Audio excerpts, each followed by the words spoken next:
I was cutting La La Land with Damien. Basically, it was the end of La La Land, and Damien came to me with the script and said, I think this is going to be my next project. And it was First Man, based on the book by James Hansen. It was really exciting to think about his approach to the next movie, because he talked about how it was going to be different.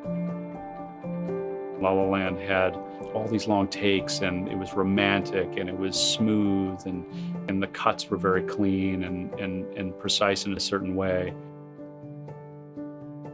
For this movie, he really wanted it to be visceral. You're too low. Climb. Control is degrading. Slow your rate. Do you read? Neil.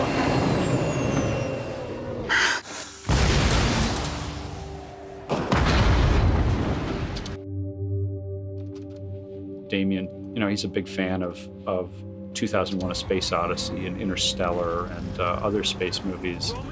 But he really wanted to be careful not to tread on what those movies did so well. So in the case of 2001, the ultimate, space classic, it's very clean, it's modern, it's futuristic, it's space age. I think what Damien saw in these space capsules in his research was that, these crafts were more machine age than space age. It was all about these gauges that looked like something out of a submarine or a tank. It was all about these rivets that are holding together these metal cans, and he really wanted to lean into that. And I think that also helped inform the analog lo-fi feel of the movie. He wanted to shoot on film, which he did. He shot 1.7 million feet of film in several different formats. He shot on Super 16, 35, VistaVision, and IMAX. We're gonna have to start from scratch.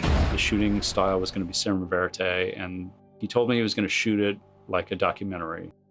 Therefore, the cutting was gonna be very different from La La Land, very different even from Whiplash. Little trouble there. Let's pick it up at 17. In the editing room, what Damien and I always find is that, what's perfect on the page often is very different when you commit it to film. And, certainly we found that on Whiplash, which had a script that, no pun intended, was tight as a drum. I thought the script was really perfect. I loved it. And it had all the right emotional beats and all the right moments.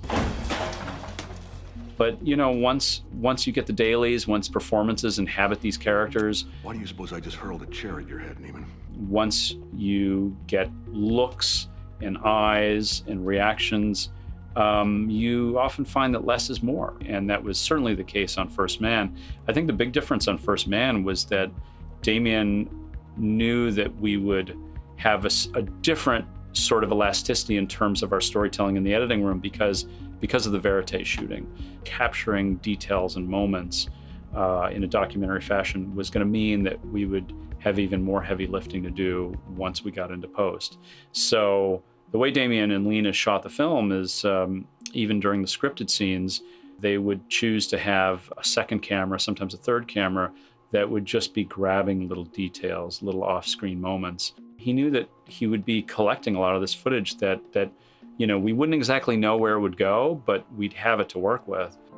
Those are things that I started to have to kind of make room for in my select roles. Gauges, close-ups of switches, and all of that footage was often slated for certain scenes, but were elements that we ended up using all over the movie in different places. And so we had to be able to call these up at a moment's notice. And that's what a good editorial crew, will do.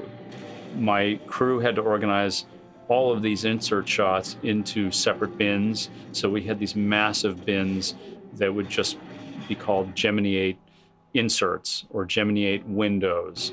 We'd have a bin that would say Gemini 8 inserts by scene. And then we'd have another bin that would say Gemini inserts by type of gauge.